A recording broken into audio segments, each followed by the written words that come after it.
Welcome students to Kundu classes. आज हम इस वीडियो में प्लस टू अकाउंट्स का lesson accounting for partnership firm fundamental इसको एक्सप्लेन करेंगे। ये जो लेसन है इसकी हम थ्योरी करेंगे जो कि सीबीएसई बोर्ड, हरियाणा बोर्ड दोनों के लिए बेनिफिशियल है, क्योंकि एमसीक्यू जो हैं 1 मार्क्स के, 2 मार्क्स के, 4 मार्क्स के थ्योरी सभी कुछ एग्ज़ाम में आता है। उसके अलावा अगर आप इस वीडियो को ध्यान से देखेंगे तो आपको एग्ज़ाम में किसी भी तरह की प्रॉब्लम नहीं होने वाली। और आपसे रिक्वेस्ट है कि आप इस वीडियो को अगर पसंद आती है आपको तो इसे लाइक करें, शेयर करें और बेल आइकन को ज़रूर दबाएं, ताकि आपको मेरी लेटेस्ट वीडियो हर बार मिलती रहे, जो कि मैं आगे बनाने वाला हूँ। और मेरी वीडियो केवल अकाउंट्स पे नहीं आएंगी, इकोनॉमिक्स, बिजनेस स्टडी के जो भी लेसन होंगे उसके ऊपर भी मैं वीडियो बनाता रहूँगा। पार्टनरशिप के सबसे पहले आज हम डेफिनेशन के ऊपर ध्यान देंगे। Partnership is the relation between persons who have agreed to share the profit of a business carried on by all or any of them acting for all.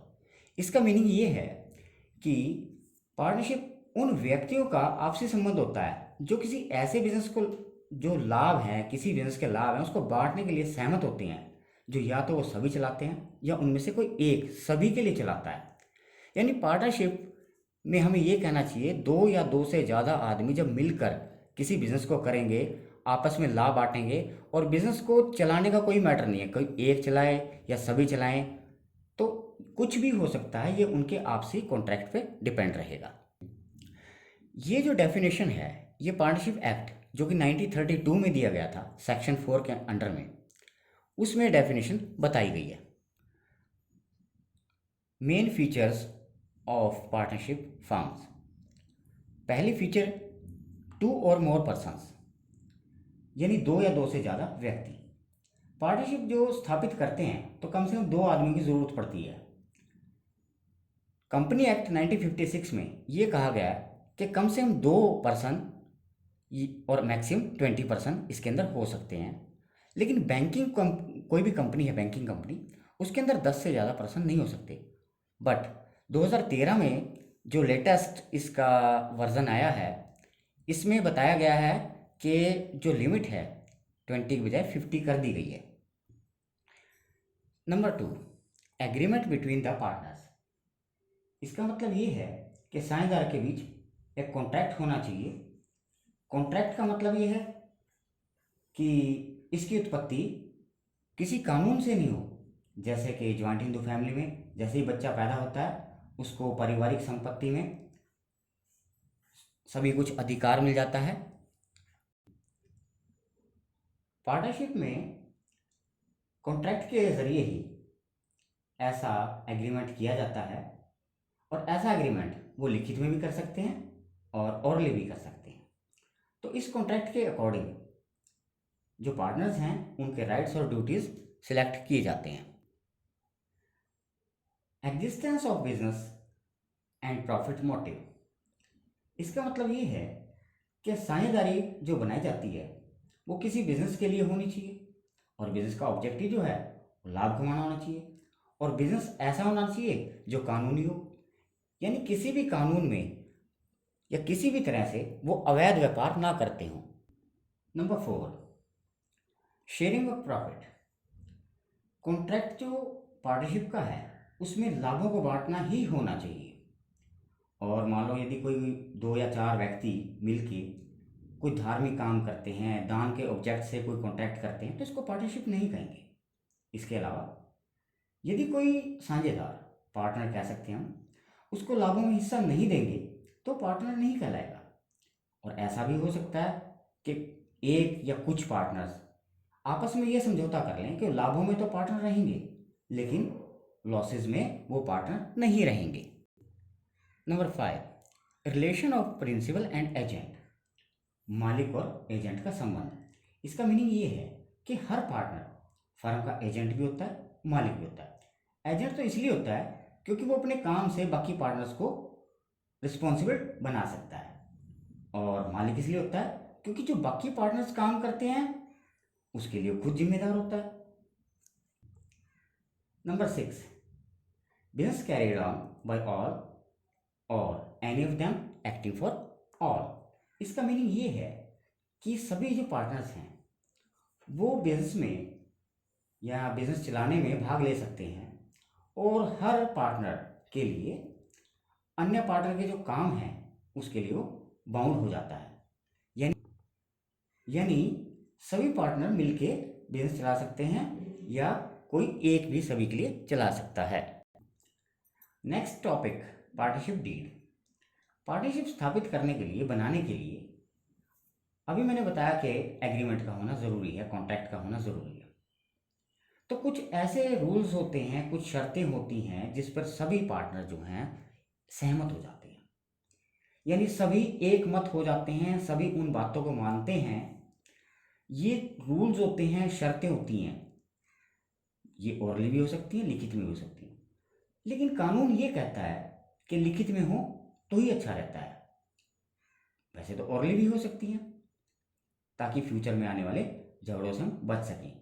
अगर झगड़ों से बचना है तो ये लिखित में, रिटर्न में होनी चाहिए। इसको हम पार्टनरशिप डीड कहते हैं। जिस डॉक्यूमेंट में लिखी जाती हैं उसको आर्टिकल ऑफ पार्टनरशिप कहा जाता है। डीड के अंदर फर्स्ट सबसे पहले name and address of the firm, यानी फर्म का नाम लिखा जाता है कि किस फर्म का क्या नाम है, उसका एड्रेस क्या है। Number second, name and address of partners, उसमें कौन कौन पार्टनर हो गए, उनके नाम क्या हैं, उनके एड्रेसेस क्या हैं। Number third, nature of the business the firm purpose to do, इसमें यह लिखा जाता है कि फर्म किस तरह का व्यापार करेगी, किस तरह का बिजनेस करेगी। Number four, capital of the partners, इसके अंदर यह बताया जाता है कि हर पार्टनर फर्म में कितना पैसा लगाएगा, और कैपिटल अकाउंट्स उनके किस टाइप्स के होंगे, फ्लोटिंग होंगे, फिक्स होंगे, ये चीज़ें इसमें बताई जाती हैं। Number five, interest on capital, इसमें यह बताया जाता है कि जो कैपिटल है उस पर इंटरेस्ट दिया जाएगा या नहीं दिया जाएगा, क्योंकि पार्टनर्स ही पैसा लगाते हैं बिजनेस के अंदर, और यदि दिया जाएगा तो किस रेट से दिया जाएगा। नेक्स्ट, ड्राइंग्स, इसके अंदर ये बताएंगे कि पार्टनर जो है फर्म से कितना पैसा, कितना रुपया प्राइवेट एक्सपेंस के लिए निकाल सकते हैं। Number seven, interest on drawings, interest on drawings किस पार्टनर से ब्याज वसूल किया जाएगा, फर्म यानी फर्म जो है किस पार्टनर से ब्याज लेगी या नहीं लेगी, और यदि लेगी तो किस रेट से लेगी। Number eight, profit sharing ratio, इसके अंदर ये बताया जाता है कि पार्टनर जो हैं प्रॉफिट या लॉसेस को किस रेशो में बांटेंगे। नंबर नाइन, सैलरी, किसी पार्टनर को जो एक्स्ट्रा वर्क करे, एक्स्ट्रा कुछ भी करता है, तो वो कॉन्ट्रैक्ट कर सकता है कि मुझे सैलरी दी जाए। तो पार्टनरशिप के अंदर बताया जाता है कि उसको सैलरी दी जाएगी या नहीं दी जाएगी, और दी जाएगी तो कितनी दी जाएगी। Number ten, accounting period of the firm, इसके अंदर ये बताएंगे कि फर्म के जो फाइनल अकाउंट्स हैं किस डेट को बनाया जाएगा। अकाउंट जो हैं ईयरली बनाएंगे, 6 मंथली बनाएंगे, ये सारी बातें इसके अंदर बताई जाती हैं। Number 11, method of the recording of the firm accounts, इसका मीनिंग है कि फर्म के जो हिसाब किताब लिखने का जो ढंग है, उनके जो डॉक्यूमेंट्स हैं उसकी सेफ्टी। नंबर 12, गुडविल, नए पार्टनर के एडमिशन या रिटायरमेंट होते समय कोई पार्टनर बिजनेस में आता है, कोई रिटायर होता है, उस टाइम हम गुडविल का सेटलमेंट कैसे करेंगे। नंबर 13, ऑडिटिंग, फर्म की जो बुक्स हैं उसमें अकाउंट्स का हम ऑडिट कराएंगे नहीं, ऑडिट का मीन्स है उसका परीक्षण कराएंगे नहीं, और यदि कराएं तो ऑडिटर की जो सेटलमेंट है, नियुक्ति है, यानी उसको हमने लगाना है वो किस मेथड से लगाना है। Number 14, date of commencement of partnership, यानी पार्टनरशिप शुरू करने की डेट कब, ये बताई जाती है कि कब से हमने बिजनेस शुरू किया है। Number 15, duration of partnership, firm की जो स्थापना है कितने टाइम के लिए की गई है, और फर्म का डिसोल्यूशन किस मेथड से यानी किया जाएगा, तो अवधि इसमें बताई जाती है। Number 16, use of decision of Garner versus मुरे। यानी कोई पार्टनर अगर हमारा दिवालिया हो जाता है, इंसॉल्वेंट हो जाता है, तो इस रूल का प्रयोग हम करेंगे या नहीं करेंगे। Number 17, bank accounts. बैंक में अकाउंट्स जो हैं फर्म के नाम से खोलें या किसी पार्टनर के पर्सनल नेम से खोलें, और जो चेक होंगे उस पर कौन पार्टनर साइन करेगा, ये इसके अंदर बताया जाता है। Number 18, rules to be followed in case of admission of a partner. यानी जब साझेदार कोई यानी पार्टनर कोई एंट्री करता है फर्म के अंदर, तो उसकी एंट्री के रूल्स क्या होंगे। Rules to be followed while settling the accounts on retirement. इसके अंदर ये बताया जाता है कि कोई पार्टनर अगर रिटायर होता है या उसकी डेथ हो जाती है, तो उसका जो हिस्सा होता है वो कैसे हम कैलकुलेट करेंगे, उसकी पेमेंट हम किस तरह से करेंगे। Number 20, settlement of disputes. इसका मीनिंग है कि जो पार्टनर्स हैं उसमें अगर कोई झगड़ा हो जाए तो उसको निपटाने की रीति क्या रहेगी, इसके लिए जो आर्बिट्रेटर है उसकी क्या हम नियुक्ति करेंगे, उसको लगाएंगे। नेक्स्ट टॉपिक है rules applicable in absence of partnership deed. यानी अगर डीड ना हो तो क्या रूल फॉलो होंगे। First, profit sharing ratio. अगर उनमें पहले से कोई समझौता नहीं है, उन्होंने पहले डीड में नहीं बताया कि प्रॉफिट कैसे बटेगा, तो इक्वल बांटा जाएगा कैपिटल, किसी भी पार्टनर ने चाहे जितनी मर्जी लगा रखी हो। Number 2, interest on capital. वैसे तो कैपिटल पे इंटरेस्ट नहीं दिया जाएगा जब डीड नहीं होती, लेकिन ऐसा हो सकता है कि उन्होंने प्रावधान किया हो, प्रोविज़न किया हो, तो ब्याज सिर्फ यानी इंटरेस्ट जो है सिर्फ प्रॉफिट की लिमिट तक ही दिया जाएगा। लॉसेस में कभी भी इंटरेस्ट ऑन कैपिटल नहीं दिया जाता। Number 3, interest on drawings. जो पार्टनर्स हैं उनके द्वारा जो ड्राइंग की जाती है, फर्म उस पर ब्याज नहीं लेगी। Salary to a partners. Number 4, इसका मीनिंग ये है कि कोई पार्टनर है अगर फर्म के लिए कोई काम करता है तो उसको सैलरी कमीशन नहीं दिया जाएगा। Number 5, interest on loan. यदि कोई पार्टनर जो है फर्म को लोन देता है तो उस पर अगर डीड में कुछ नहीं बताया गया कि रेट क्या है, तो हम 6% मानते हैं। चाहे फर्म को चाहे लॉस भी हो रहा हो तब भी फर्म उस पर इंटरेस्ट ज़रूर पेड करेगी। Number 6, admission of a new partner. कोई पार्टनर जो है